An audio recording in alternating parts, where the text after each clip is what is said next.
All right, ways out the Hale. Today we're joined by my friend who's going by his pen name today, that is Yeldred. He's a linguistics student specializing in Old English, German, Japanese. Most people who know him in a linguistic capacity know him to be an expert on the Northumbrian dialect of Old English. And seeing as I called our mutual friend James Swede Ladred in Old Kentish, I would be remiss if I did not concede the same title here. His most recent work, he's most recently been working on a glossary of Owen's Northumbrian in the McRegel Gospels, and he's constantly doing work with Northumbrian. Yeldred, welcome to the channel. Thank you for having me. It's a pleasure to be here. Yeah, how are you doing today? I'm doing all right. How about you? Pretty great, pretty great. So, what is Old Northumbrian? All right. Old Northumbrian, that is the dialect that was spoken in the very north of Old England during the early medieval period. Um, it's associated with the Kingdom of Northumbria. A lot of what we're going to be Hmm. talking about is from a period, though, where there was still some identity between two predecessor kingdoms to Northumbria, called Deira and Bernicia. Hmm. Northumbria has a very straightforward name because um, the lands associated with it start at the River Humber, right in the middle of the of modern day England on the Hmm. east coast, and that's where the kingdom of Deira started at Yeah. the Humber, heading north, Hmm. and then around the River Tees, if I remember correctly, is where the kingdom of Bernicia originally started. Right. Thinking back on your interview with James, our mutual friend James, it's important to talk about the role that Christianity had in English history, early medieval English history. Hmm. In the very end of the 6th century, uh, Pope Gregory, sent a mission to England to convert um, the peoples into Christianity. Right. And they landed in Kent first. Adalbert, King of Kent, As we now know, was yeah. converted to Christianity right at the end of the 6th century. Um, and around the same time, there was the king of Bernicia named Adalfrith. There's a lot of Adals in Hmm. English king It's a history. noble name. Mm-hmm. That's what it means. And so Adalfrith was king of Bernicia, and he married the first king of Dira's daughter, Acha. And through that marriage, he secured rulership over both of the northern Hmm. kingdoms. And what century are we talking about right now? This is right at the end of the 6th century. End of the sixth century. Okay, that's about 150-ish years after the Anglos and the Saxons and the Jutes came to Hmm. England first. And about 100 years before Bede. Mm-hmm. Uh, so Adolfrith marries Acha, takes control of both his home kingdom, Bernicia, and the kingdom of Dira to the south, becoming the first king to rule both kingdoms Hmm. and sort of wrapping their dynasties together for future association between the two and the eventual merger. But they were still pagan up there in the north. Yeah. Um, I believe James also mentioned that the around the same time the king of East Anglia was converted to Hmm. Christianity. Raedwald or Hmm. Radwald is how you usually see it written. Yeah. The There's a bit of intrigue here. When Athelfrith took control of both kingdoms, he ousted the rest of the Diran family, the royal family, who fled to East Anglia under Raedwald's court. Hmm. And the I guess the East Anglian kings and or East Anglian Raedwald and the other kings weren't super happy about him taking control over two whole kingdoms like this so Hmm. easily. And so Raedwald led a coalition against Athelfrith and successfully defeated and killed him in battle, and installed the brother of Acha, Edwin or Aldwina, Hmm. as king of both kingdoms, as sort of a puppet underneath him. And it was Edwin that brought Christianity to Northumbria Right. first. His conversion story is really, really famous Mhm. because it's got that. I Uh, mean, I recently did a reading of it yeah, on this channel in Latin, in Bede's account. And that's the story where he has his kind of like counselors around him. And you have two really, really interesting moments. You have the chief priest essentially saying like, well, who cares about our pagan faith because I'm not very rich, and if the pagan faith was true, then I would be. And then and then another counselor gives this like really famous metaphor of the sparrow coming in through the hall and then heard leaving. that And one. it's like that's like our life is like a sparrow coming in through a hall and then leaving. He comes from the storm, and then for a brief moment he's in like this wonderful feast and there's this like warm fire and stuff like that, and then he goes back into the storm, but it happens in the blink of an eye and no one can even really see him, and he doesn't really know what just happened, and like that's what our life is like. Really, really interesting famous metaphor, and that passage now is super purple because of that. But that's the king you're talking about, King Edwin. Yeah, yeah. Edwin's Christianity was reportedly inspired by his marriage to Adalbert's daughter, Adalborg. Hmm.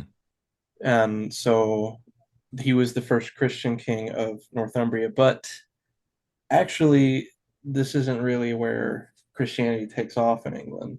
Um, if I have my timeline right, thankfully I did actually write it down. I don't want to say that the wrong king dies here. I'm generally under the impression that we can comfortably call England a Christian nation by like 680.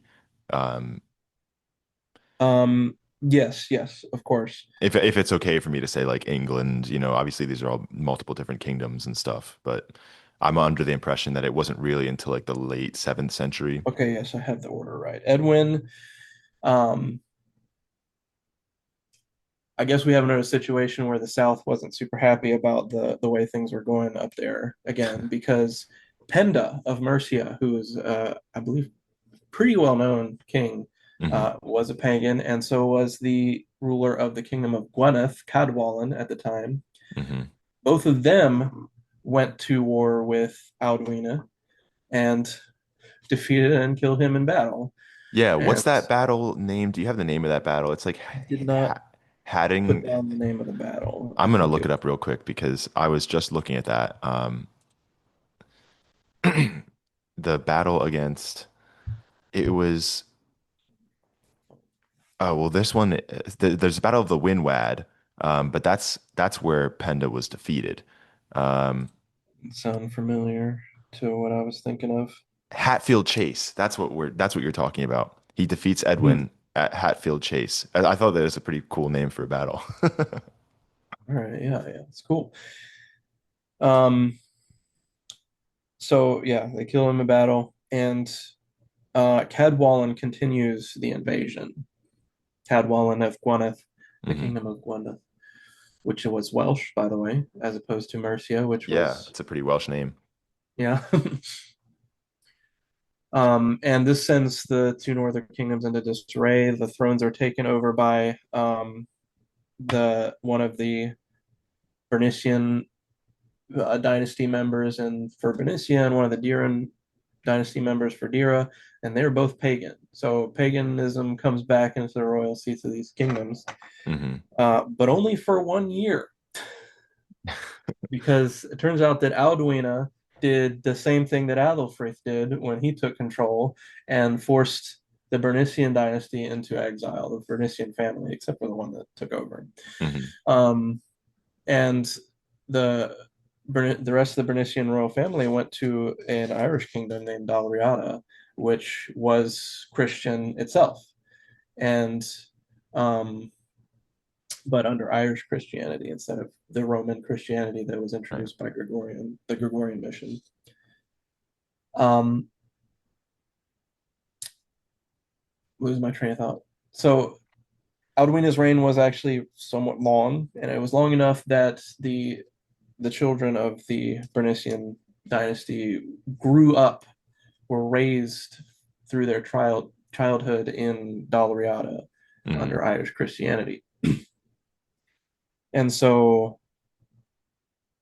while Cadwallon was fighting the now separated and pagan again northern kingdoms, Oswald, one of the children of the Bernician family who grew up in Dalriada, returns and um, engages in battle with Cadwallon and Hmm.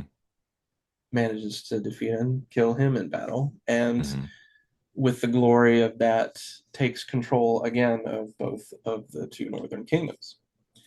And Oswald is like the beginning Hmm. of the true spreading of Christianity into England, I would say. Hmm. So Adalbert brought Christianity to the royal dynasties of some of the kingdoms in England, but Oswald went to great lengths to spread Christianity to the people of England. Right. He recruited an Irish monk by the name of Aidan to set up a priory in Lindisfarne, which becomes the Lindisfarne Well known Priory, to us, and yeah. that has a huge role in Christianity in early medieval England. Hmm. Have you ever been to the Lindisfarne Priory? I have not, but I plan to go there next year. Oh, awesome. That's great. Yeah, I went and I wanted to go see it very badly, but at the time that I went, the conditions of the ocean, I think, were like the tide was too high or something like that. Like you couldn't cross to the island. Yeah, the Um, only way that you're supposed to be able to get to the island is through the causeway that connects yeah. it to the mainland, which Well, it goes underwater at high tide. yeah. So it was really So unfortunate. I was pretty swell. sad. Yeah, that's unfortunate. Um, Hopefully, it does not happen to me. I do have several weeks planned in England for that trip, so Yeah, hopefully it well, hopefully goes. you'll also be able to go to the Bede Museum in Jarrow, which I also wasn't able to go to. It was just randomly closed the day that I went. So it's pretty disappointing. But Yeah, my formerly whole known trip as throughout Northumbria was totally a waste of time. I didn't get to see formerly known anything. as Beads World. Yeah, Is that yeah, they got a little roller amusement coaster. parky name? They have a roller coaster where you can go through the ups and downs of the ecclesiastical history of the British people. Yeah. But anyway, so all right. So you've now elucidated for us a pretty good history of the spread of Christianity in Northumbria. How does Northumbria as a kind of identity come about? Like, where do these people come from the continent for starters? We know that Kentish, for example, those were presumably the Judish tribes that arrived in southern England. Where do the Northumbrians come from? How does this become like kind of a separate identity? We're actually from pretty much the same place. The Judish tribes and the Angles were both originally in the continent in what is Hmm. now Denmark. Um, but the Judish people, at least according to Bede's account, were like on the top half of Denmark, and then Right. the Angles sat beneath them and sort of stretched into a little bit of what is now northwest Germany. And So like then the Holstein region. yeah, and then the Saxons as well, which were the third notable tribe listed by Bede, sat just further west of the Angles. They were like a continuum that stretched Hmm. up from northwest Germany into the the peninsula of Denmark, and presumably they were fleeing famine and unrest, probably Hmm. both. Hmm. Um, and the majority of these peoples took to boats and sailed west and landed on the east coast of England. The Angles are are the Angles ended up becoming several kingdoms. one of which was Northumbria. Right. Excuse me. And then the other was the Mercian kingdom, the Mercians, and then there was also the East Anglians that we mentioned as well. They're obviously Anglian with their name. Right. Um, then the Jutes settled in the very southwest and set up the kingdom of Kent, or are associated with it at least. And the Saxons took pretty much the entire rest of the south of England, with the most prominent kingdom that developed out of that being Wessex, for which West Saxon is named. Right. And just so we're clear, the other names derived from these tribes are also really well known to most English people, though they might not know it, that being Sussex and Essex. Anything that has that, like we've also got Middlesex, anything that's got the SEX ending right there, that is derived from the Saxons. Mm-hmm. Um, so yeah, the Northumbrian identity is part of the Anglian subgroup, and I guess it's about time we start actually talking about some dialectalism. Yeah, yeah. Um, So Northumbrian as a dialect is obviously distinct from these other groups. How so? yeah, early on, Mercian and Northumbrian are actually very, very similar, at least in my opinion. There's only a couple of like minor sound changes and possibly some word differences that distinguish the two. But if you look at the early exemplars, which are things like Caedmon's hymn, and on the Mercian side, the Epinal and Erfurt glossaries, there a lot of the things that are different about them to West Saxon are things that they share in common. A big one that possibly the most noticeable one even is the Anglian smoothing, which is Hmm. where um, the diphthongs in Old English, which are predominantly al and l. Right. Um, Could you define diphthong real quick, just for people who don't yeah, know? diphthong is a complex vowel. It's a vowel that starts at one quality and then moves to another one through its pronunciation. Hmm. So a monophthong is something like a, and Hmm. then a diphthong is something like a. Yeah. And you tell the difference because one of them changes in the middle of the sound. Hmm. And so Old English has a whole set of diphthongs that are generally considered to be based on height, and those are ew, l, and al. Hmm. Um, West Saxon merges ew with l, or it has it separately as a vowel which has a very disputed quality. Like Right. it's spelled IE in the earliest texts. Hmm. Yeah. Um, For my viewers, I usually just pronounce that as E, but I think the predominant like suggested pronunciation is something like E. But that's not, we don't really know if that's accurate.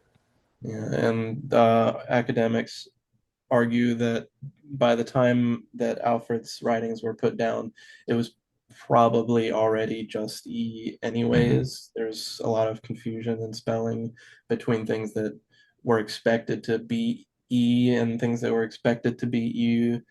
Right. Um, so the point is that West Saxon lost that U vowel, but the Merc early Mercian and Northumbrian still had it. Hmm. But then Anglian smoothing, which what I was talking about is one of the biggest sound changes that distinguishes Anglian from West Saxon. If one of these diphthongs was in front of a velar consonant, that's k, g, and h, Hmm. then the diphthong would be monophthongized, which is Hmm. so. they would take that change in quality that happened over the sound of the vowel eo, and it would make it just into a. Hmm. Um, and so I think there is actually an example of that in Caedmon's hymn. Should If we we, should we get into Caedmon's hymn? yeah, Okay, I will quickly exposit why Caedmon's hymn is important. sure. Remember Before we Oswald share it, yeah. spreading Christianity to Northumbria. He was talked about by a very, very famous Northumbrian named the Venerable Bede Hmm. or Beda, who lived in the beginning of the 8th century. So Oswald's rule was in the early 7th century. He was followed by King Oswiel, who had a very long reign and continued the spread of Christianity, Hmm. and was the one who finally merged Dira and Bernicia into the kingdom of Northumbria. Right. So by Bede's time, it was now finally the kingdom of Northumbria.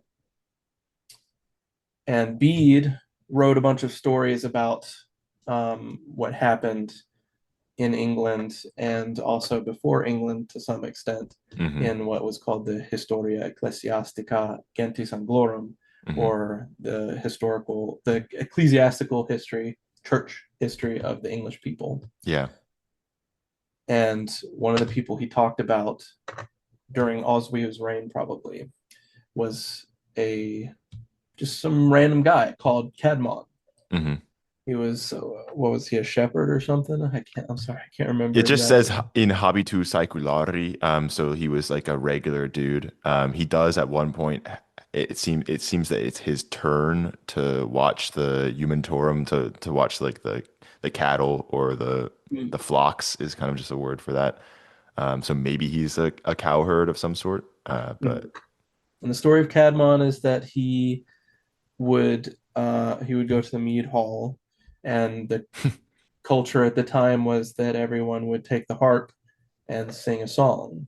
yeah, that's a But super, super important passage for so many reasons. Because it's like one of the another only bit of situations where we information. get like what common people did for fun, you know?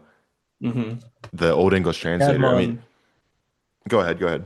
yeah, Caedmon um, felt that he could not sing. He was not confident in his ability to sing. So when the harp would come to him, he would pass it along. Yeah, yeah. So just to clarify, so what Yeldred is describing here is this scene where at in Latin Bede says convivium, which just kind of means like a party, but the Old English translator gives Jebeorshippe, which is like literally like beer ship, like a drinking. Um, and at this event, it's said that it's the custom to pass along the kitara, the harp, and everyone gets it and plays a song. But as Yeldra just said, Caedmon didn't know one, so he's compelled by shame to leave. Mm-hmm. He leaves and he goes home. Uh, feels bad about himself. Goes to sleep, and he is visited by an angel. And the angel asks Cadmon to sing them a song. Hmm. Cadmon says, I cannot sing. I don't know how. Hmm. But the angel persists, says, sing me a song. Hmm. And he relents, Cadmon relents and says, well, what song shall I sing you? And the angel asks him to sing of the creation. Hmm. And he is divinely inspired and produces a wonderful poem about the beginning of creation. Hmm. And waking up, he immediately, I believe, commits it to writing. He But remembers it. yes, he remembers the Yeah. poem and takes it to his reeve, his Hmm. shiri or whatever. And that's a person of high authority in his town. Hmm. And the reeve then says that he must take the poem to um, the abbess of the Church of Yeah. Whitby. There was Hild. the standard at the time was that two churches would be connected by Hmm. the same hierarchy. So they would be double churches. A monastery would include two churches, and Abbess Hilda Hmm. controlled. Um, I don't remember what the other church was, but one of them was Whitby, which is an important church because that's where the synod of Whitby was held under Hmm. Oswiu's role, and that's when they picked Roman Christianity over Irish. Hmm. And this was about the same time. Caedmon, the Right. abbess Hilda is also very inspired by Caedmon's poem and asks him to write many more, basically to make a job of it, Hmm. writing poems about Christianity for the church.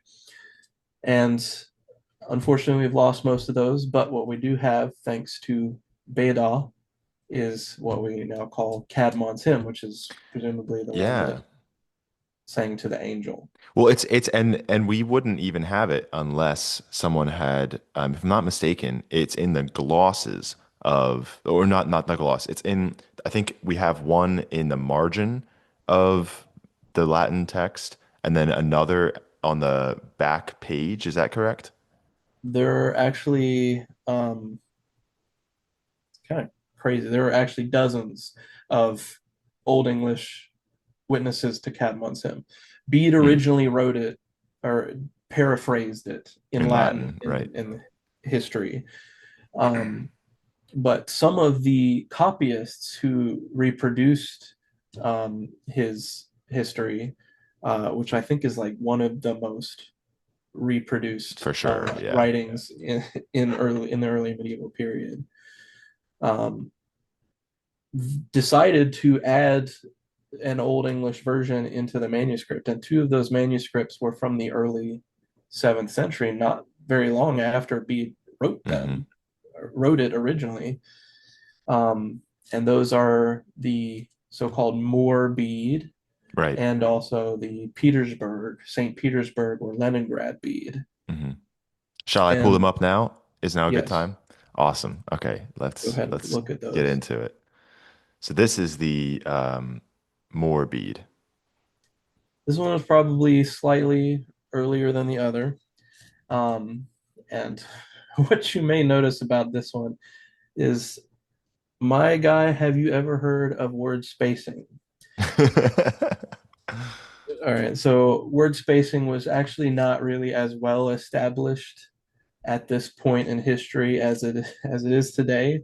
Hmm. This is an extreme example, though. Even in this time period, they were already starting to use spacing, but it wasn't really word spacing per se. Um, because a lot of times certain function words, especially prepositions, would not have a space between them and the word that followed. Hmm. Um, and a lot of compound words would have a space in the middle of the compound. And so this is sort of the earlier situation where they just didn't use spaces at all. Hmm. Um, the other witness that we have, thankfully, does have spacing. This one. Yes. Yeah. But But this one right here, which is the Moor bead, is the one that most academics reference. mhm. Make sure I can see it on my screen that I'm using nice and clearly. So this is I mentioned smoothing. Yeah, one of the examples of smoothing in there is on the top row, just right of the center, is the word Machti, right spelled here. Maecti. Um, I suppose that I should mention that they also used a different script for the Latin alphabet at the time. And Yeah, so so a this lot of these letters are not going to look the same as you'll see in transcripts, modern academic transcripts. so just to clarify, so it starts Nu Shulun Herjan Hmm. Hevon Riches Ward, and then here we have Metodas. Hmm. and then here is your mechte. Yeah. I can't really see the T at all. That's pretty interesting. So That's the very T confusing to me. is actually ligatured with the I that comes after it. It actually looks like it's a U right there. Oh, now I see it. Okay. Yeah, yeah. So that's M A and then an E T ligature. That's actually the same one that's usually just representing the Latin word et Yeah, it's like an and. ampersand, Mhm. And then after that, it looks kind of like U or an A. but That's it's a T and TI. I. Gotcha. And that I is actually another interesting part about early Northumbrian and early Mercian. It's another feature that connects these two beginning of the 8th century or into the 8th century dialects of Old English is that they hadn't merged the unstressed vowels yet, the front Hmm. vowels. There was actually two, excuse me, unstressed front vowels in early Anglian. Hmm. But by the time of the earliest West Saxon texts, both of them had already merged, even in Cura Pastoralis by Alfred, for example. Yeah. And this I here comes from the fact that the word macht is a feminine I stem noun. Hmm. So it was part of its inflectional paradigm, the way that you change the word based on how it's used in a sentence, involved putting specific endings on the word. Right. And in these very early examples, the ending could be either I or a. In the Hmm. very word before Macti, you see metodas, Methodas, yeah. M with the ET ligature, U, the insular D. If you know about Icelandic, the ev letter that they have Yeah. is based on the insular form of D with an extra stroke added to it. Hmm. And then you have ash and S, the insular S at the end of it. Hmm. So that ash there in front of S is part of the genitive ending. And so you have as with the a vowel, and you have mahdi with the e ending with an I Hmm. vowel. Yeah. And that e vowel in the rest of Old English is going to become eh, and so is the ash in the genitive ending. Hmm. So that's another thing that distinguishes the early Anglian dialects. Interesting. I want to demonstrate to the viewers real quick the kind of audible differences between this and West Saxon. So I'm going to play the Northumbrian Caedmon's hymn and then the West Saxon Caedmon's hymn. I'll play Northumbrian now. Nu skjulun herjon heavenrik as ward, metu das mechte and his modithong, where Woodfather, sway he wundra ye was eki drichten ora stelida. He arisjob al de barnum heaven till hrove, hali scheppend. Tha middan yard, monkin as ward eki drichten after tiade, firum foldu, frau almechti. And then I'll play the West Saxon following that to see the comparison now. Nu shulon herian hevon riches ward, methodes magda on his modithonk, where gulderferder, swa he wundra je west eche drichten ora stalde. He erst shop il de barnum hevon to hrove, hali shippend. Tha middanjard mon kines ward eche drichten after teode, firum foldan, frau almichti. All right. So hopefully that gave you a good idea of, the differences audibly between these two dialects. It's not really the same time. They're not because this is what much earlier than the West Saxon that I speak, for example, which is probably more like early 10th century. And this is 7th century, you said? These are from the beginning of the 8th century. Beginning of the 8th. Wonderful. Yeah. So Yeah. that's not only is it like perhaps a 200-year difference, but different part of the country as well. But it's still kind of not that different. Yeah. It was you talking about that with James in the other Hmm. video is that ultimately this definitely qualifies as dialectal variation rather than language variation. Right. Um, the differences between early Northumbrian and Mercian and West Saxon is really comparable to just going across the pond comparing British English and American English. Yeah. Uh, Recall that they only had around 200 years at this point to diversify the two dialects, Hmm. um,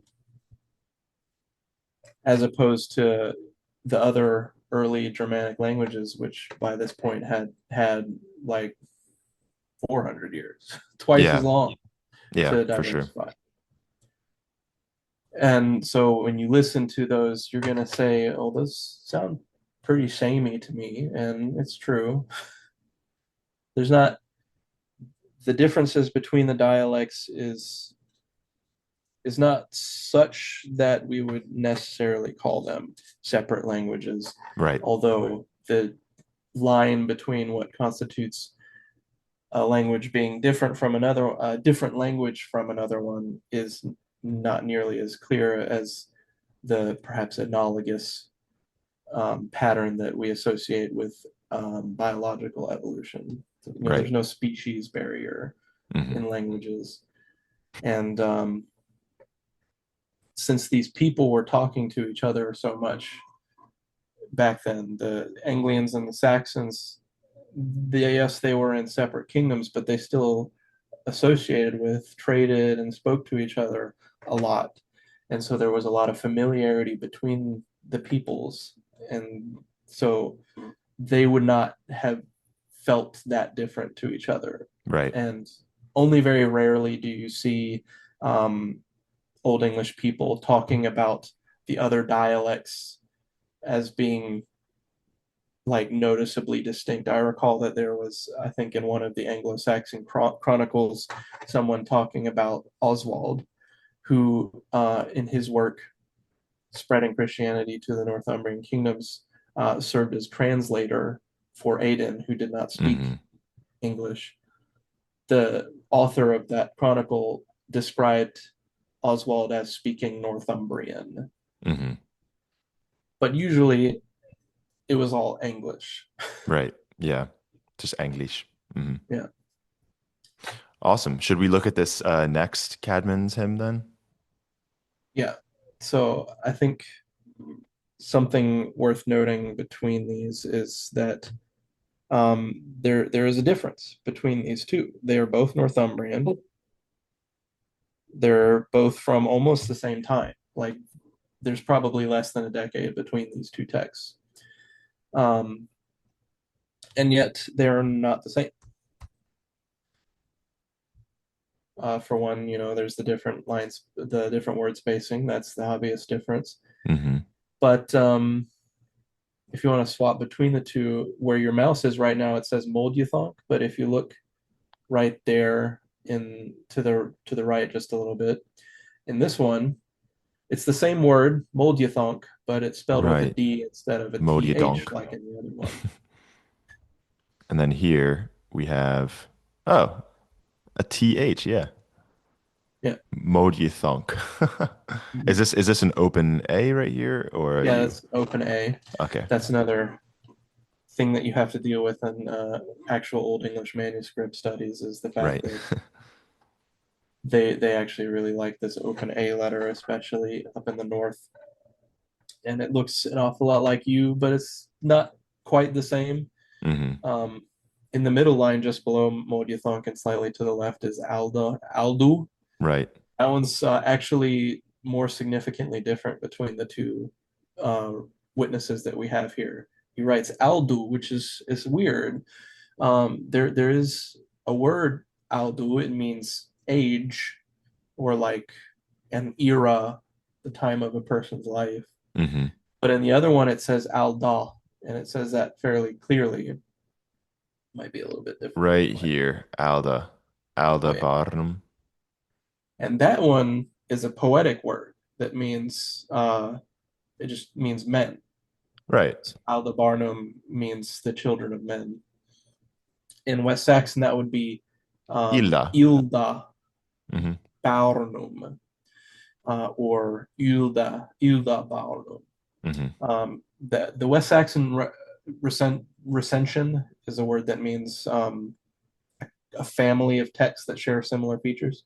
Hmm. Um, West Saxon ones usually have a different word here. It's erdu, erda rather. Right. Is Or correct. Eordan, I've Yeah, often seen. inflected for the Hmm. genitive. Um,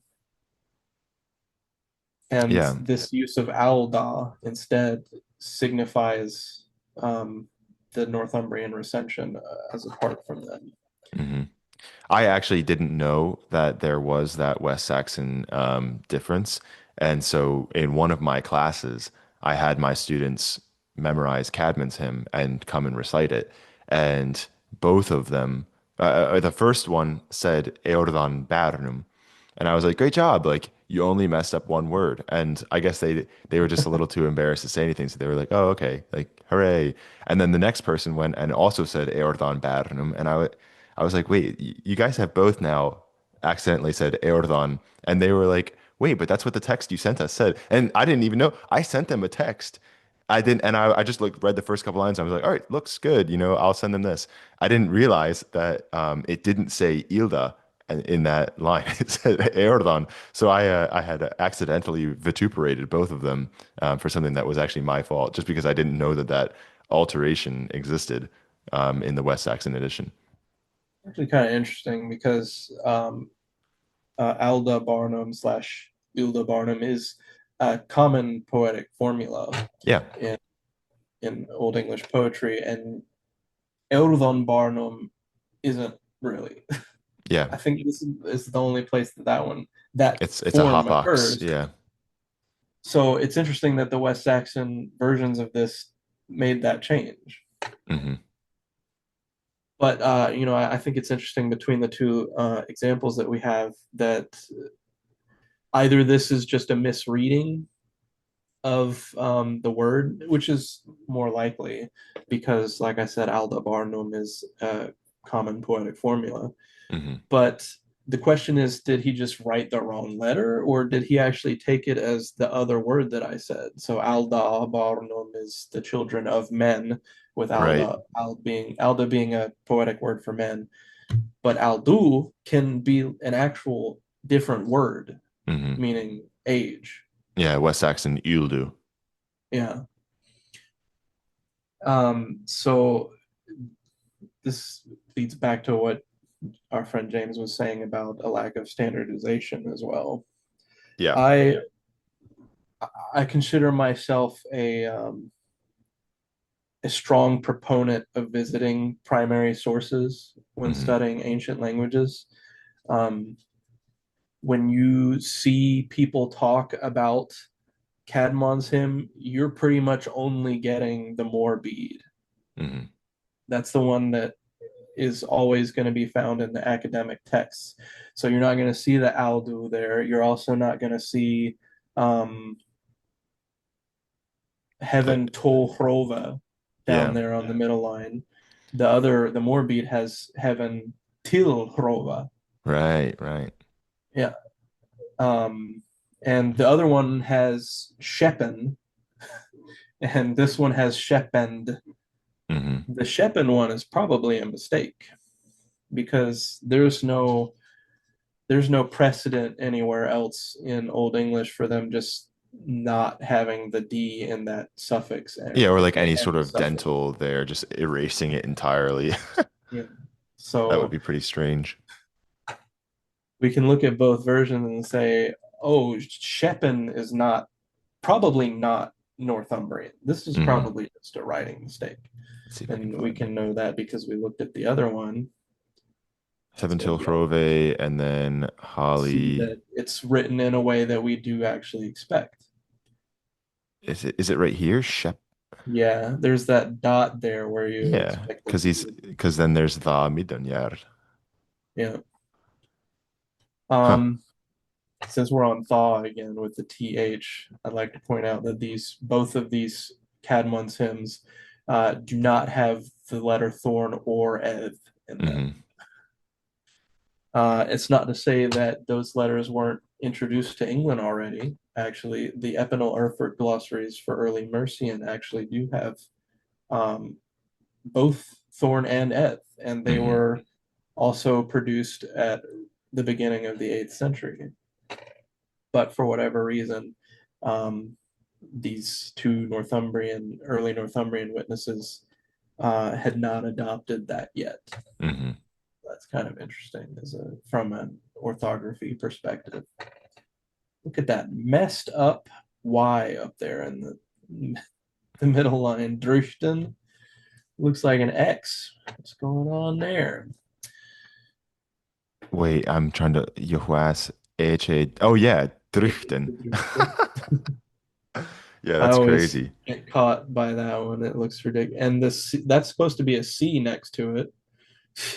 Hmm. The messed up XY is supposed to be Dryctin. It's actually written normally later on in the poem. Yeah, that's funny. That in there at Here's the the end normal of one. Driften is part of Driften. the unstressed vowels thing. Hmm. So that's All right, another awesome. example of them having both I and a in unstressed syllables. Well, the next thing that we had to talk about is really interesting, unless there was anything else that you wanted to say about Caedmon's hymn before we move on.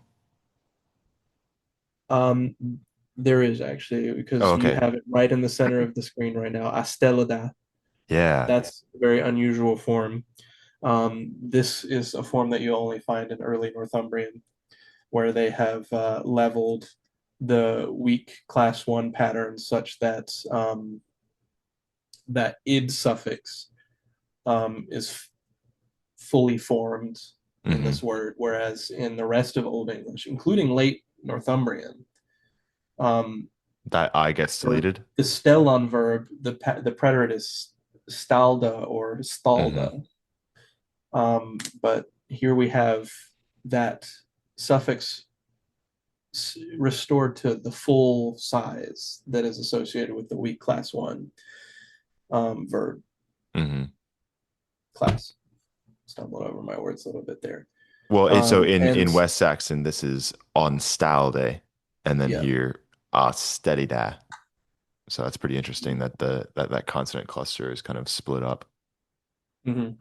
And that reflects on a pattern that's, although this particular verb does not hold to it in late West Saxon, it is still a fairly common um, pattern in the Anglian dialects, both of them, was Hmm. to analogically level certain verb patterns across.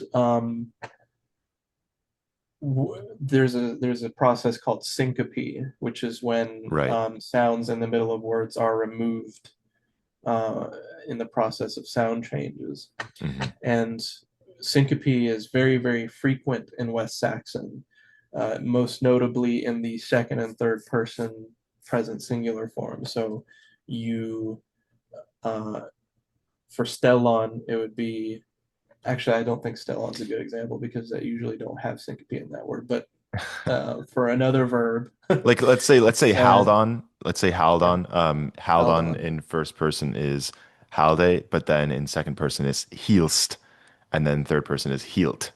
So that sound gets crushed and I mutated into E, and then the consonant cluster, which would you might expect something like Haldest or Haldeth, but no, you get Heelst and Heelth, which is pretty, Right. or Heelt So more commonly. in West Saxon, in Hmm.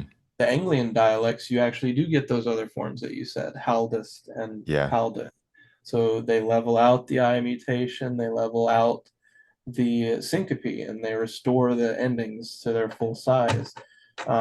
I mutation happened in all forms, all of the present tense forms, at least in all weak class one verbs, and in ones where they had this full suffix here, the ida, instead of just da. Hmm. Um, the I mutation was present in those two, so that was not leveled out in Anglian like it was for Hmm. the verbs that only had it in the second and third person forms in the present tense. And so part of the leveling here was adding the I mutation associated with weak class one verbs back in where in elsewhere in the language that I mutation does not occur because the I is syncopated Hmm. before it can happen. But now we can Interesting. we can move on to the next Yeah, thing the that I Frank's have here, casket. which is the Frank's casket.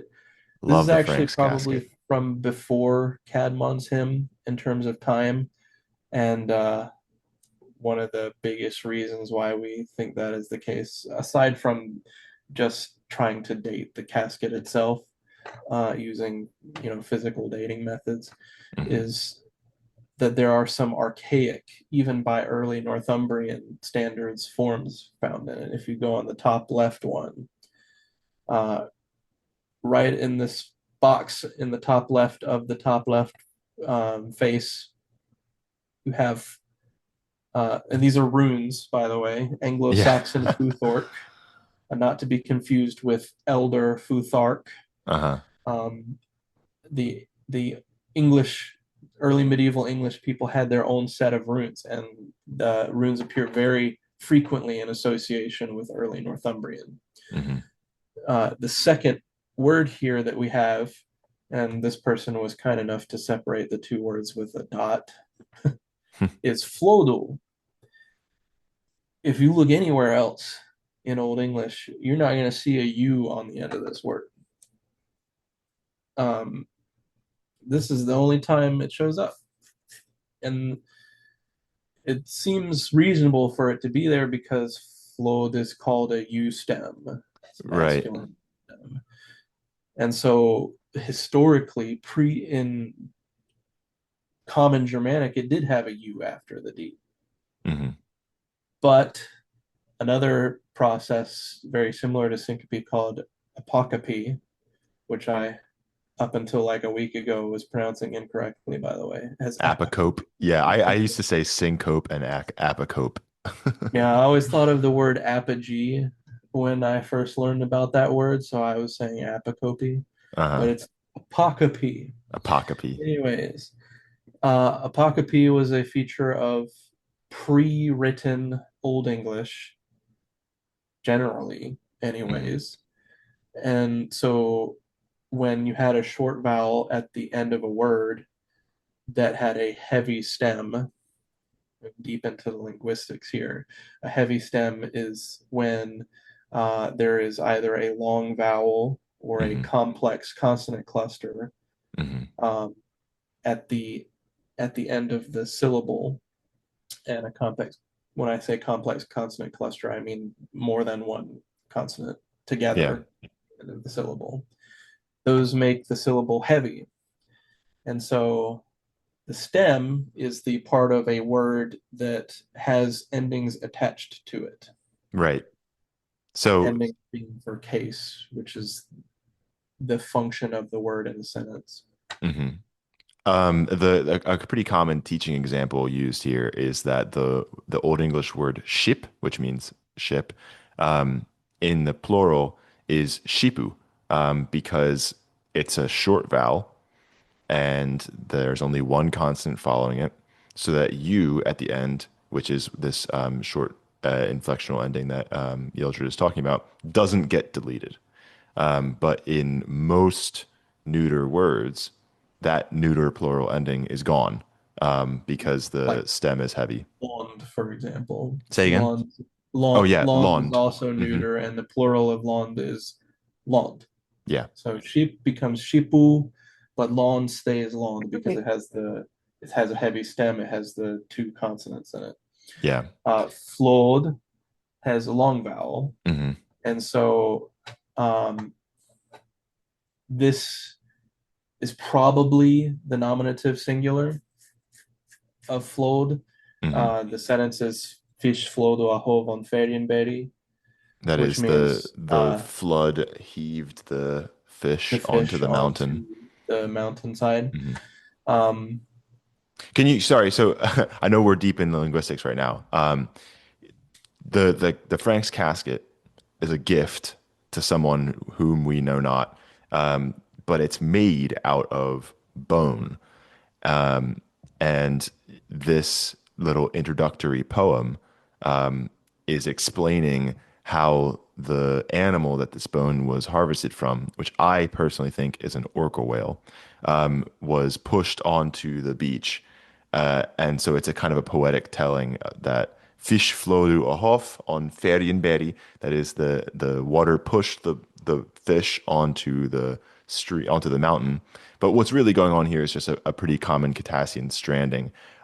You know, whales will just get washed up on the shore sometimes. We don't really know why. Most of the time, they're still alive. It doesn't really make a lot of sense to us. They seem to be doing it intentionally. For why, we don't know. Mhm. But the author of this runic poem is explaining how they got the bone to make the actual thing. So, sorry, continue. You've done an article on this, Yeah. actual profession, an academic article talking about the word on the left side here, Ronas bon. Hmm. It's kind of separate from the description around the rest of the front face here. Um, just sitting on a clause on its own. It says Yeah. Hronis Bon, and then it's been debated as to what exactly Hronis Bon is referring to, but the Hmm. general consensus is that it's probably referring to the material out of which the casket is made, which Hmm. is some kind of whalebone.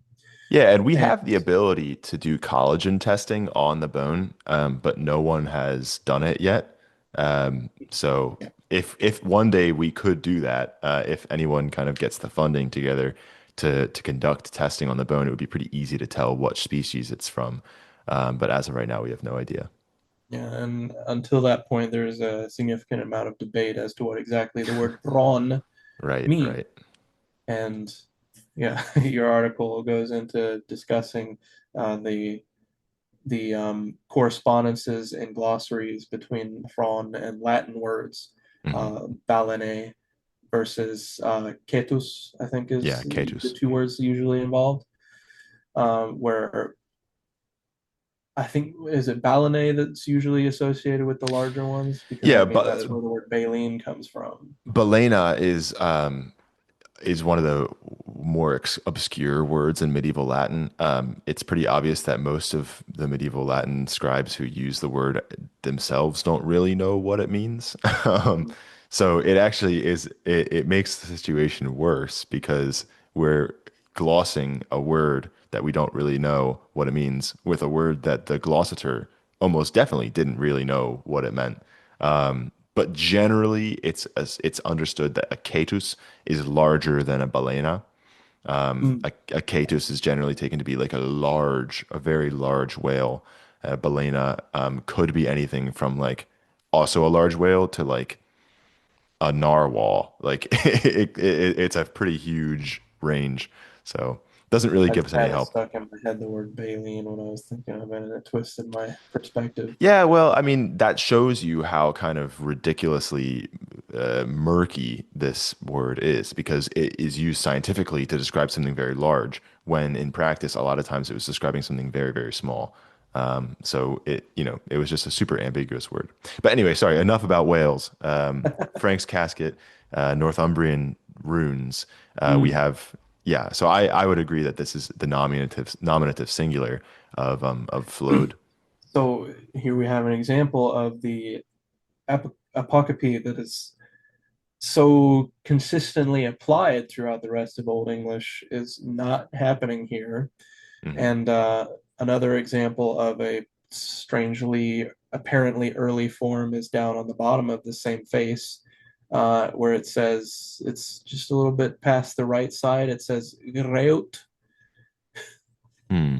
And unless I had that spot on it. Oh, that's no, that's Grorn. Okay, so it's later.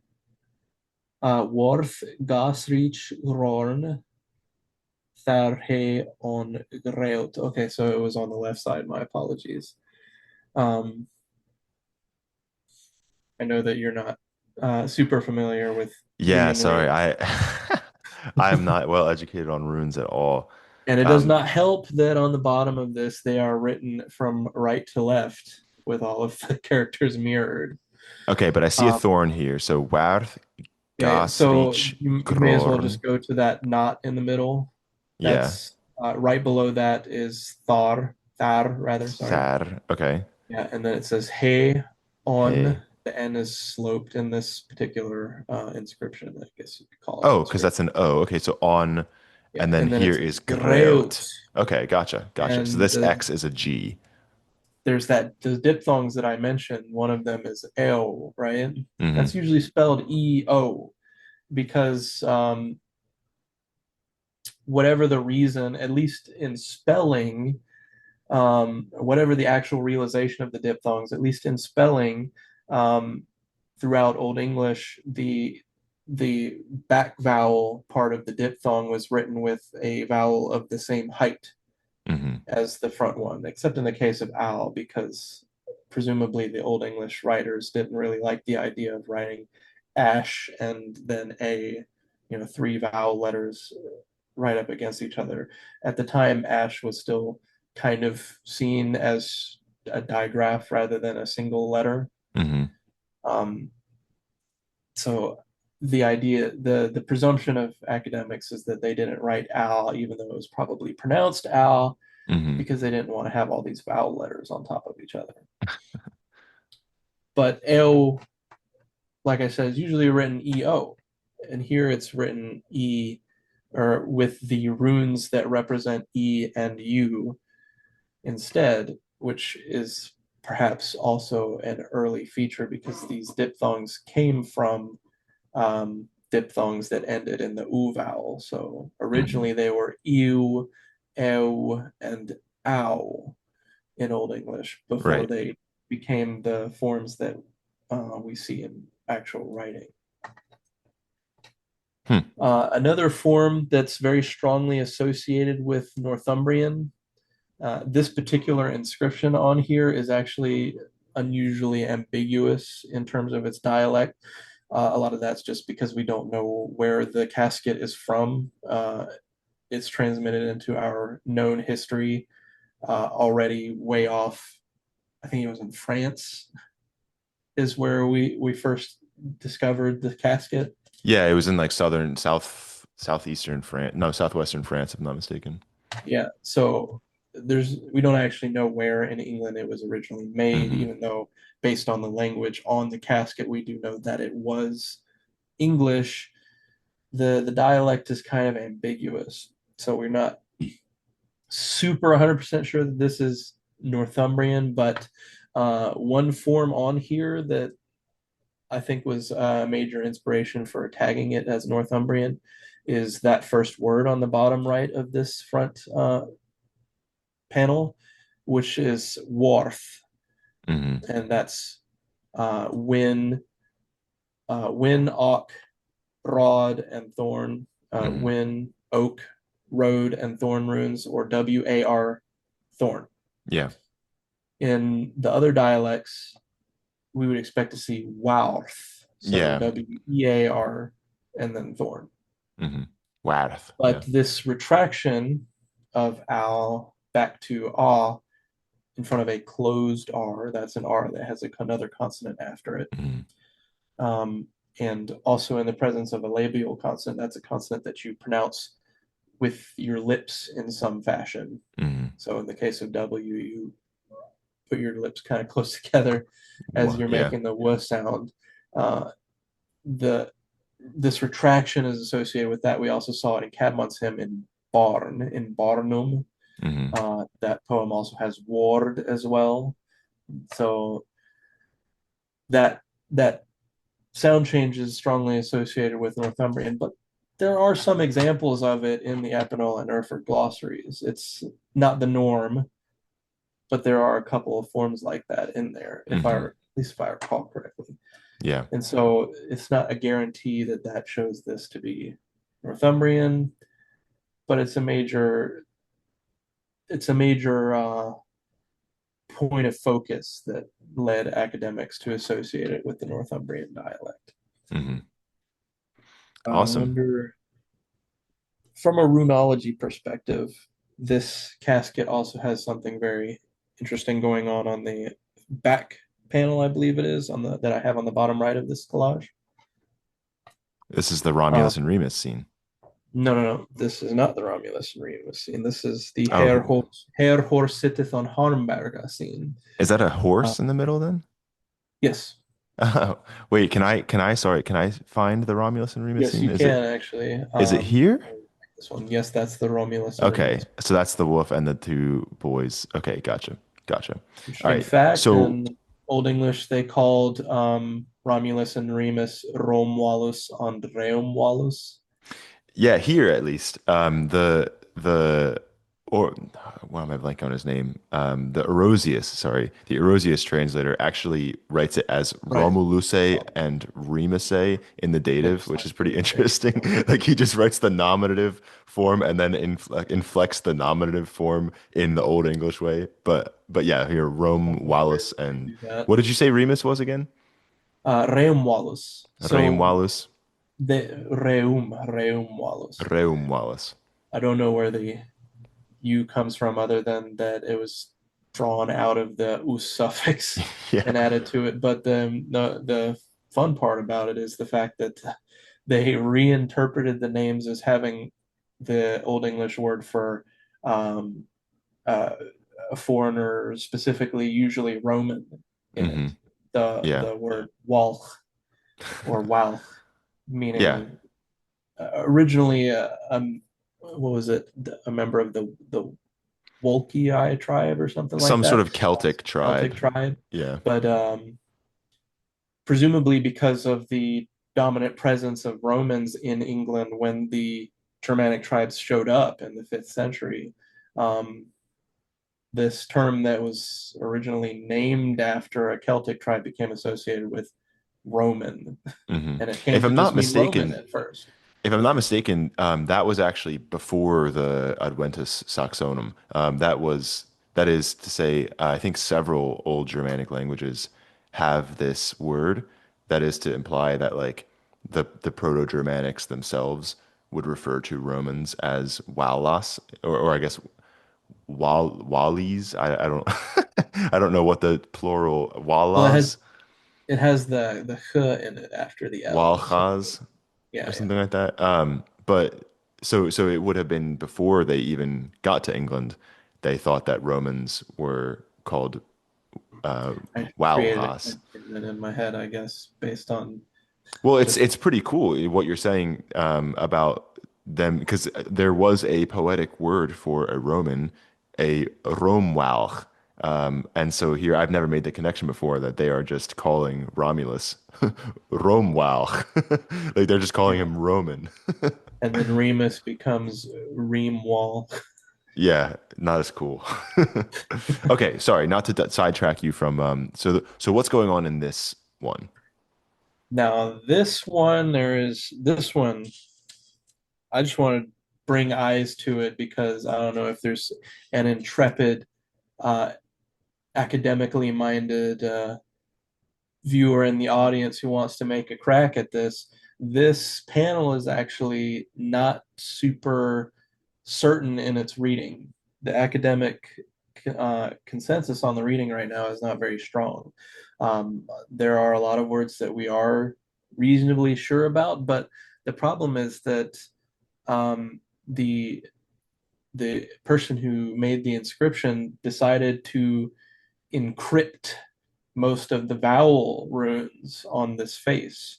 So, for example, that very first word, which we take to be hair, is not written with the Eich rune that we associate with that vowel, the E vowel, that we saw on the other faces. Instead, it's got this backwards version of the N rune. Oh, And almost all of the vowels on this face are like that. For example, Holst has this weird rune that doesn't even really look like any of the other runes in it, but we're reasonably confident that that word is horse, hmm. uh, meaning, was it horse or was it Holst? Because I don't see the R. Yeah, Holst. I don't know. Herr Holst. What is a Holst? We don't know. The next word is sitteth, probably. It's got a weird squiggly rune instead of Right here, the yeah. peace rune. And I have the preeminent scholar of Northumbrian, Julia Cuesta's history of Northern English, where she uh, and the team that worked with her made a transcription of this particular face, and they take a lot of liberties on the vowel qualities of these. For example, the word sitteth, she just writes it as SITI thorn, even though Hmm. there's two different runes there, presumably representing the I. Hmm. Um, and it's made worse by the fact that if you don't take those liberties and you are certain that the backwards end rune is E, and you're certain that that weird kind of looks like an S rune, but the lines go further past the part where it Hmm. um, switches from one vertical to the next, is O, and you're certain that the squiggly one is E, the E sound. Hmm. There's still two runes that both seem to arbitrarily represent either a or a. Nice. And no reading that has one of them represent only a and one of them represent only a Hmm. produces anything certain that's certainly legible. Hmm. And so, Wow. you, the viewer, I haven't managed to succeed in becoming super confident in the reading for this either. Have the opportunity to potentially solve the mystery of the back face of the Frank's casket or the Ozon casket. Yeah, let's write it in the comments if you figure out what it means so that we can steal credit for it. All right. Sweet. Well, we are not out of time, but we are severely behind schedule. Is there anything else you wanted to say about this before we move on to the Ruthwell Cross? Do you want to skip that? Do you want to move to something later, The like the Leiden collection Riddle? place. The I'll quickly talk about the Leiden riddle if you just want to Okay, pop it let's up. skip to that. There's one This thing is on not the the Leiden Leiden Riddle. riddle This is that's the worth Leiden Riddle. talking about. Uh, it's very difficult to read this anyways, but one thing that they do, you can actually see one of them reasonably prominently. See the word mech in the top left. That's the first Yeah, word. right here. Mech se weta wong wundrum friori. Of his innother aris kenda, uh, the wet ground, wonderfully cold, produce me from its innards. Very comfortable sound, Nice. turn of phrase. But in the third line, down from that, a little past the halfway point, there's a very prominent ev Oh written yeah, there. right It's here. the word ferich. That's we see now that the Leiden riddle, we don't have a certain date on when this particular one was written, but it was presumably later in the 8th century as compared to Caedmon Sim. They finally adopted the letter ev, Hmm. but there's still no thorn. Hmm. And that actually carries through into late Old Northumbrian. Anyways, the form Therich is also a notable Northumbrianism. I don't believe that Mercian shares this. It's a variant of the rest of Old English's Thur, meaning Oh, through. Yeah, interesting. so Northumbrian has Ther or Thar instead of Thur.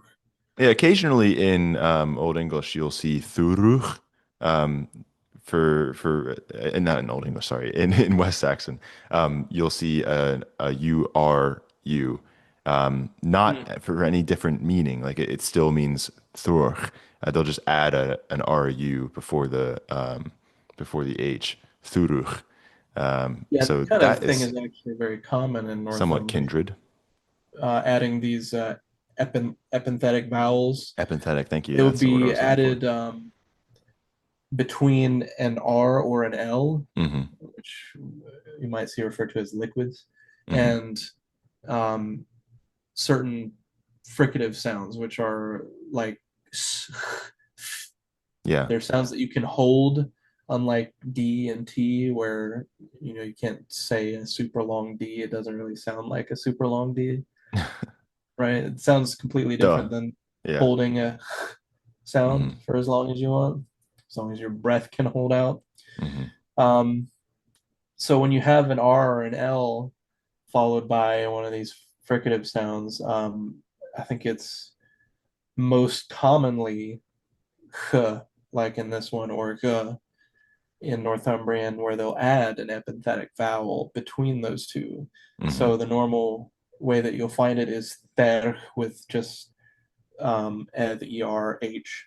Hmm. But then with a fair amount of frequency, like maybe one out of every 5 or 6 times that the word appears, there will be that epenthetic vowel added Hmm. um, in these forms in Northumbrian. So that's another trait that's considered fairly Northumbrian, although it does appear occasionally in Anglian.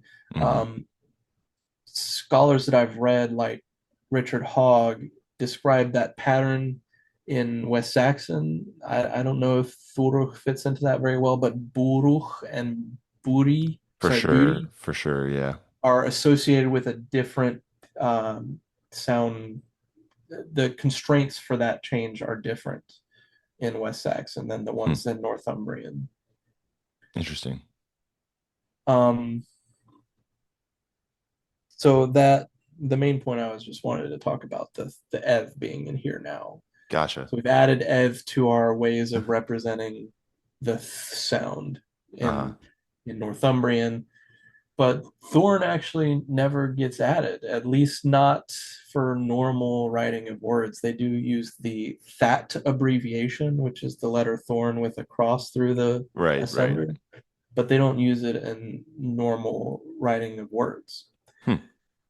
So that's another dialectalism for you, but in the form of orthography rather than sound changes. Huh. And now we can move on to the Riddle Cross. Rivel Cross, yeah. You look So, at it, it looks like it's supposed to be pronounced Ruthwell, Ruthwell, but it's actually pronounced Rivel. And I have a user on the Old English Discord to thank for informing me of that because for the past 2 years I've been pronouncing it Ruthwell. right. Do you want to look at your transcription first, or do you want to look at this first? So we'll go to the right one. This is the on the right here we have the more famous of the faces. It says Christ was on Rodi at the top. It actually just says Christ was on the Hmm. very top bar. Right here. Yeah, okay. Christ Yeah. West on. And then on the right side it continues Rodi Wedra Ther Fusa Fauran Comun Adlatilanum. Hmm. The person who scrawled this inscription on the Riddle Cross probably a fair amount of time after it was actually put up, um, did not have the common sense. I don't want to insult an ancient inscriptionist, but they decided to write the runes in little tiny rows of 2 or 3 runes, four at the max, down the Uh-huh. side instead of just turning the runes like they did on the Frank's casket. So Right. it's very hard to read. So um, I don't suppose you have any way to show them at the same time. I did a transcription I'll of just pull it this up for a particular second. face. Um,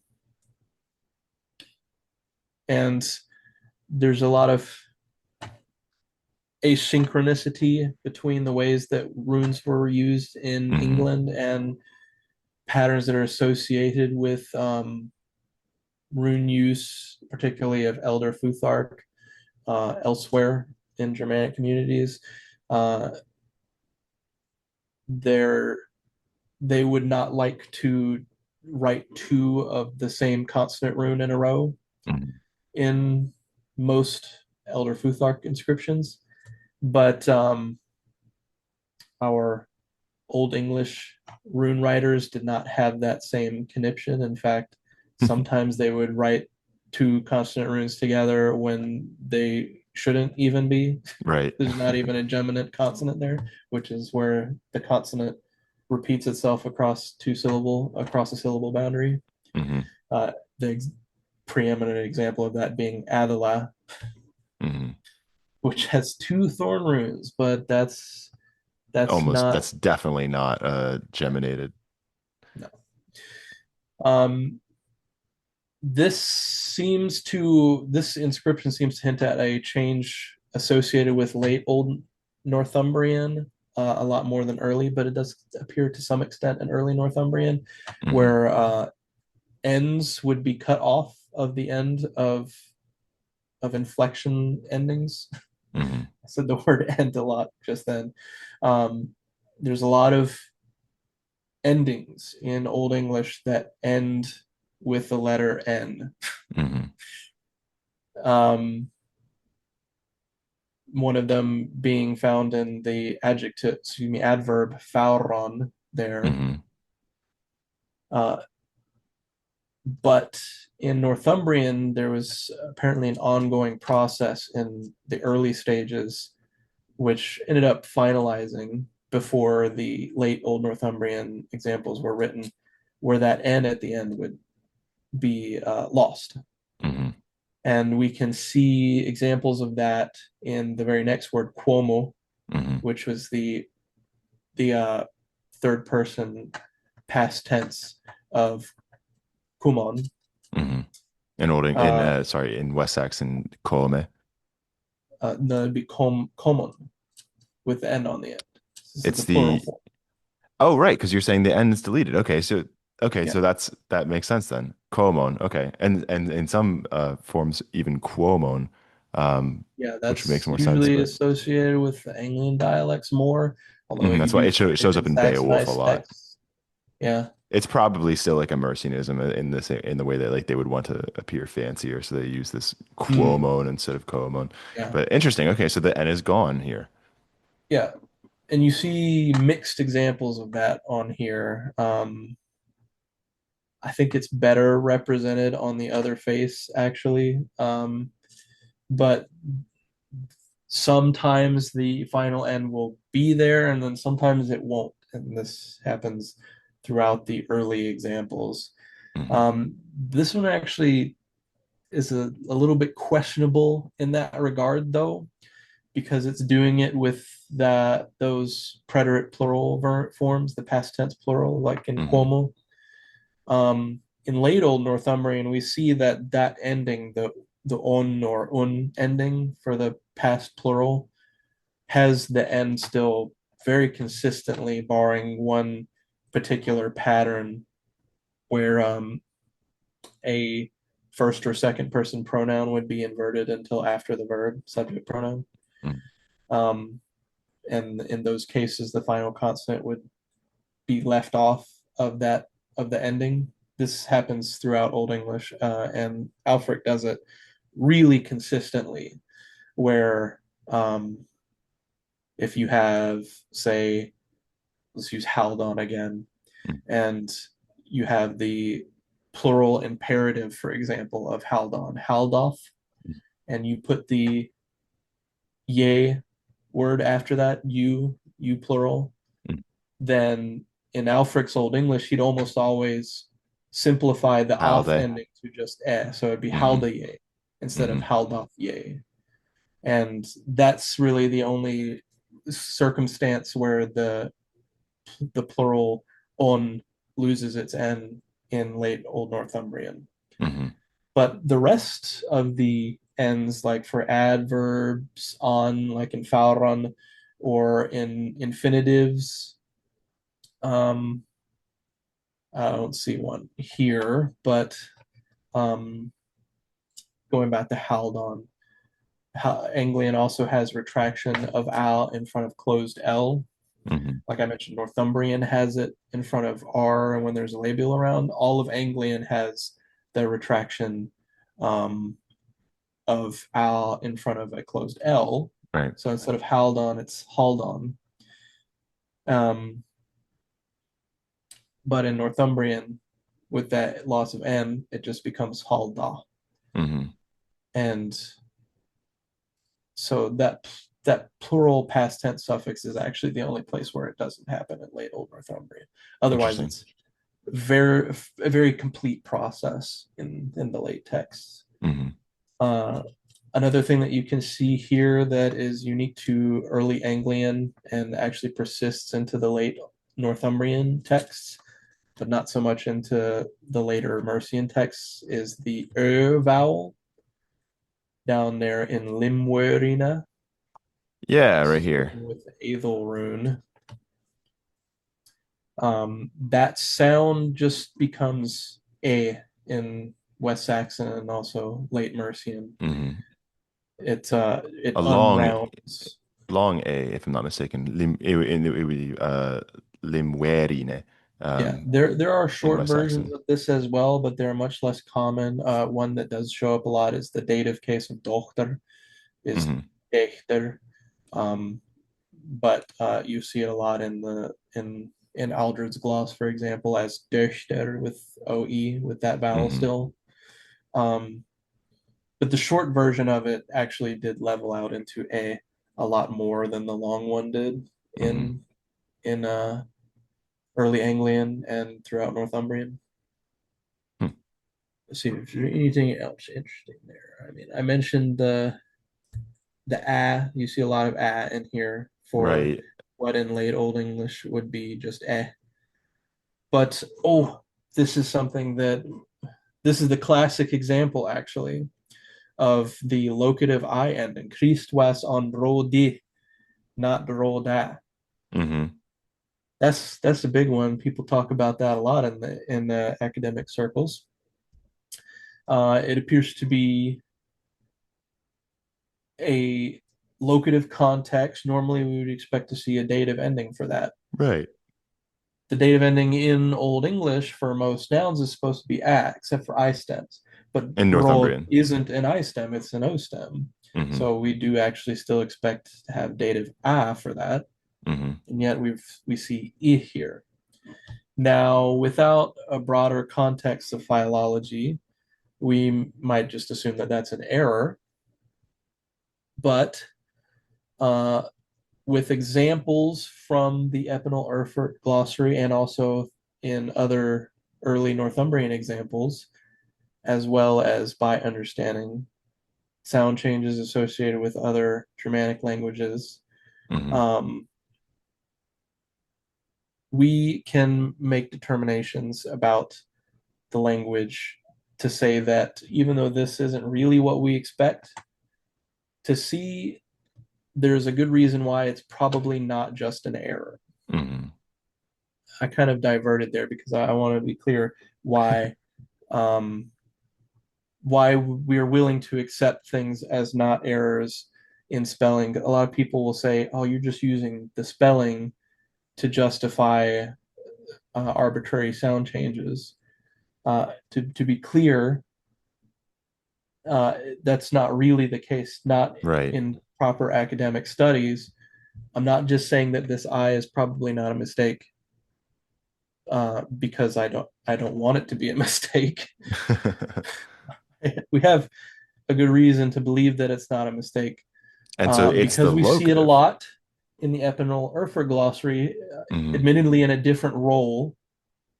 There, it's used as an instrumental ending. Hmm. A good example is the adverbial phrase "anything," Hmm. meaning for any reason. Right. You see that in the Epinal and Erfurt glossaries written as Aengi and then thorn inga. Hmm. So that I ending is something that um, is associated with the instrumental in those cases. Hmm. But in our early Northumbrian examples, it's used a couple of times for locative instead. Hmm. In this case, Christ was on Rode.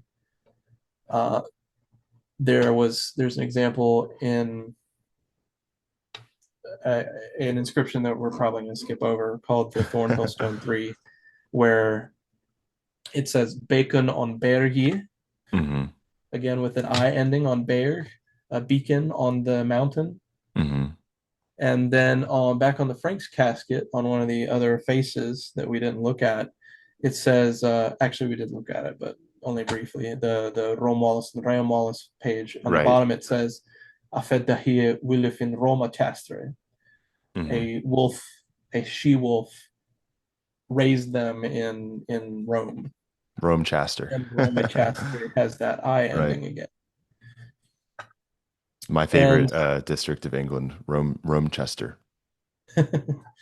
yeah, they like slapping Chester on the end of city names Yeah. in Northumbria. Uh, Especially in Northumbria in the south, they much preferred the word burg. Yeah, in Erosius, it's usually referred to as Roma Burich, Yeah. like to Roma Burich. Um, so another reason we know that this I is probably I is because of the way the instrumental is used in later Old English, in specifically adjectives. So instead of for adjectives, the dative ending for masculine and neuter is at least for this the strong inflection. Hmm. Old English has like many Germanic languages has a distinction between weak and strong adjectives, where the strong ones have a more varied endings, and they're used when the noun is indefinite. Hmm. It's a lot to go into, so I'll just leave it at indefinite. The ending for strong adjectives in the dative is Hmm. but there are some specific cases where you will use an instrumental adjective ending instead. For example, in a lot of time expressions, like I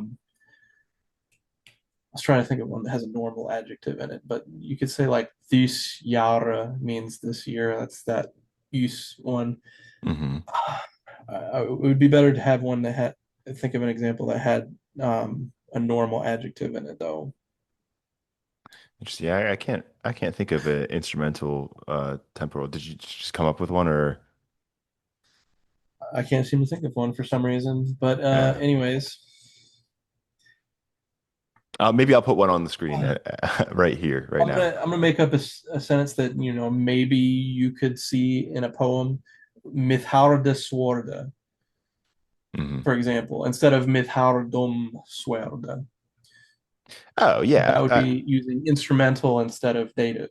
Okay. I thought you were specifically looking for a temporal case. Yeah, that happens Right. very, very frequently in I couldn't poetry, think of at a least. temporal one, so I gave up and went Hmm. to a normal instrumental. No, yeah. Beowulf The says temporal like instrumental is harde the reason suerte. why I Yeah. was thinking that one is because that usage case actually persisted into late Old English, whereas normally the Hmm. instrumental is pretty much lost. Hmm. Um, but yeah, I couldn't think of an example, so I just went with the normal instrumental usage. But that's pretty Um, that's pretty common. we have reason to believe that that ending must have started out as I. That Harde in Hardes Myth Hardes Orde, Hmm. that must have been an I originally because the other the other Germanic languages, when they use this instrumental ending, it's usually U when they even have instrumental left. But Hmm. it can't be U because in Old English, U is either apocryphated Yeah, I guess or apocryphated. when it's not, it stays U. It stays as a back vowel. But Hmm. this instrumental ending is not a back vowel. So something different must have happened. And there are various theories as to what happened. One of them, which works well with the early Northumbrian forms that we have that I've talked about, Rodi, Chastre, and Hmm. Merge, is that it was originally a locative ending, Hmm. Yeah, it's pretty um, interesting.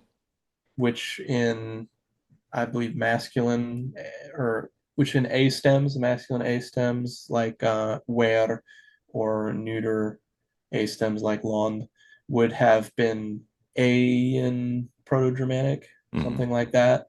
And that could potentially have become a long E, which wouldn't, long unstressed vowels were not apocryphated, sorry, like the short ones were, like the one that would have been at the end of Flodel. Yeah. Huh. Um, so that's perhaps the prevailing theory. That's the classical theory for where they came from. The one that was used by Campbell, for example, Alistair Campbell Hmm. in the 20th century.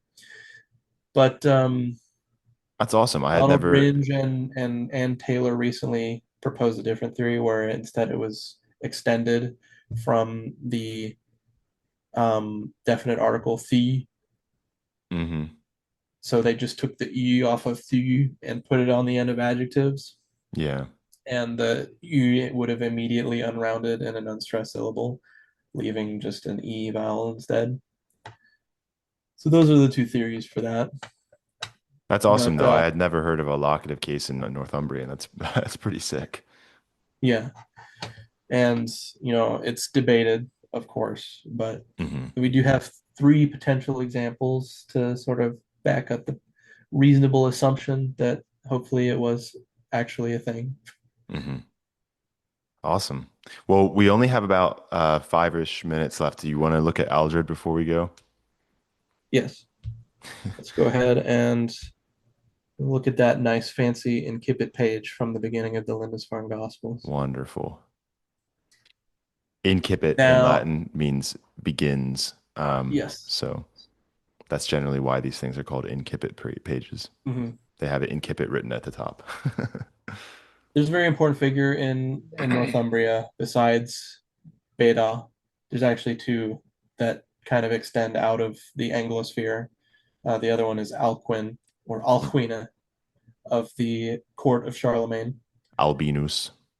Yeah, he was very instrumental in the development of the Carolingian script, Hmm. um, and also this he also had a strong role in reinforcing the use of medieval Latin, Hmm.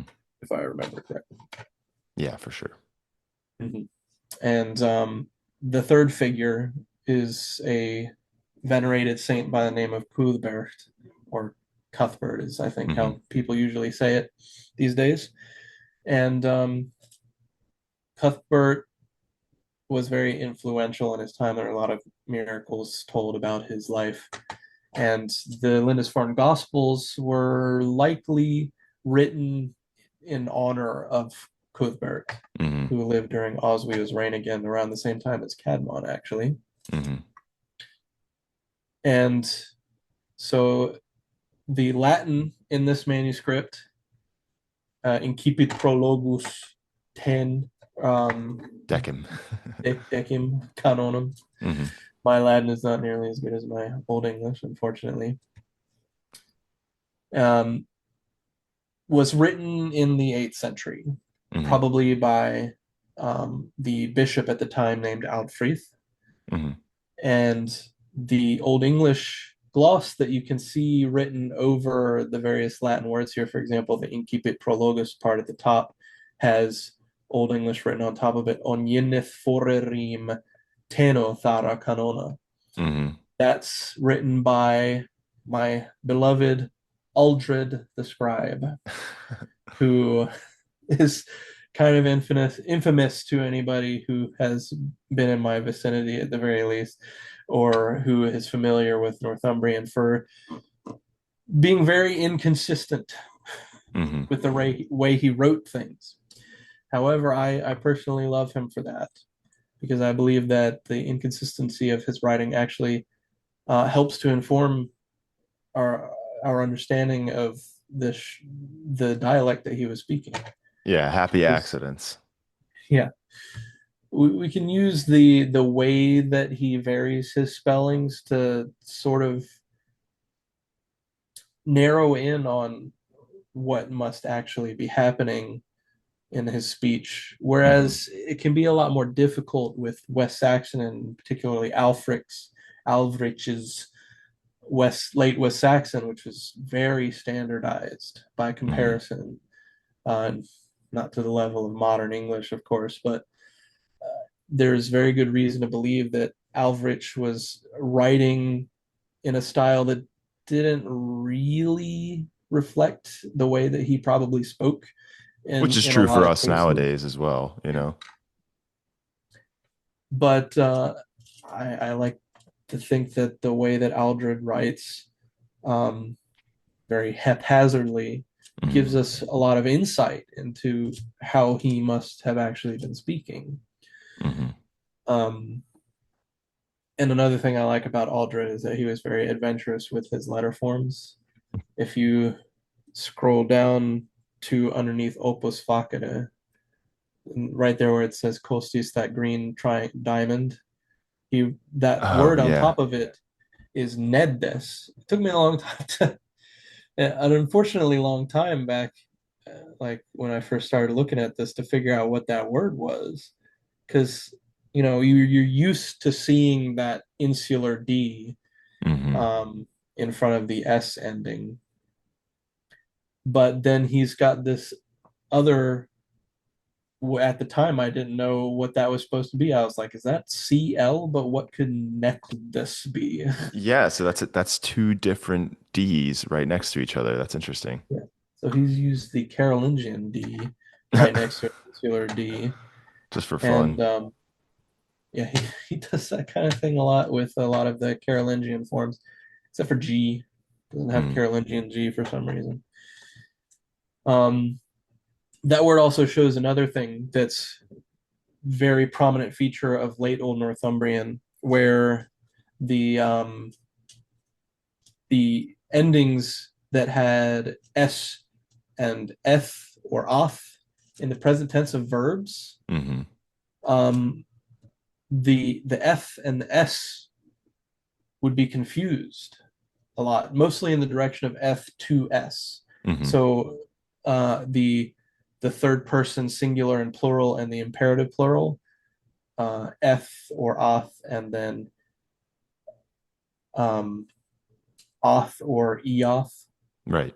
or the plural, those would frequently be spelled with an S at the end instead of the eth letter. And a lot of connections, or a lot of people have tried to draw a connection between that and the northern subject rule. Personally, I don't think that that makes a whole lot of a sense based on the way that this expressed itself in Old English. Basically, what would happen is that he would just use F or S at the end of the letter, at the end of the inflection arbitrarily. Hmm. There Yeah, was no rhyme or reason for why he would pick F over S it seems at that the end of way. the word. And if anything, it's likely that this has something to do with why our third person ending is S in modern English, Hmm. like I eat, he eats, instead of um, the older early modern English, he eateth. Hmm. That may have something to do with Aldred's this Northumbrian. It's not just Aldred. Right. There are three major texts representing late Old Northumbrian, and unfortunately, they're also the three texts that represent pretty much all of the Northumbrian we have from a Hmm. statistical amount Volume perspective. standpoint, yeah. Yeah, the even just the Lindisfarne gloss itself accounts for, I think, at least half of all of the Northumbrian that we have, which is Hmm. sad because Northumbria was very important based on Beda and Alcuin's role in history, and Oswald, Oswiu, Cuthbert. These were all very powerful, influential figures, Hmm. and Northumbria was apparently an influential kingdom Hmm. during the early England English period. But that was all pretty much completely demolished by the invasion of the Danish Vikings and the overcoming of England by the West Saxon kings thereafter, and the Yeah. suppression of Northumbria into just that country in the north. Well, we like the West Saxon Kings. They're pretty cool. They're all right. All right, man. But Well, this has been I definitely awesome. am sad about the loss of Northumbrian. Um, Yeah. so many, we know that there must have been so many more Northumbrian texts that existed that are simply lost now. And all we really Mhm. have left is these three glossaries and some scant marginal writings or inscriptions written on epitaphs and the like, Mhm. for Old Northumbrian. A tiny, tiny fraction of what we have for the other dialects, mostly. Yeah. It's unfortunate, but as we can see, as we've been able to see today, there is quite a bit to talk about. And I'm very grateful for you coming on and kind of showing it all to us and walking us through Northumbrian. Anything else to say to the viewers before we put an end on it? I just want to say that I am sorry for yapping so much. I can hardly keep the train of thought very well, and I know that I sidetracked a lot. So I hope it's still enjoyable in spite of that. I hope that people will learn a lot about Northumbrian, even though I talked a lot about not Northumbrian too. Um, and it is my hope that people will have more interest in this, what I feel to be very much understudied dialect of Old English. I know that there's not very much to work on compared to even Mercian and certainly not West Saxon, but I still think that even for our main examples, faults with his Aldred's inconsistent spelling and wacky abbreviation habits, that it is still worth studying. And I enjoy very much looking at Aldred's work, and um, I hope that the viewers can become interested in this as well. Thank you very Yeah. much for having me on, Grant. Yeah, thank you very much, Yildred, for It coming was on. fun, And more fun than I thought. I was very anxious in the beginning, yeah, well, but all right, guys. This has been Yildred. This has been Northumbrian. I'll catch you all on the next time. Farath Ye Yasunde.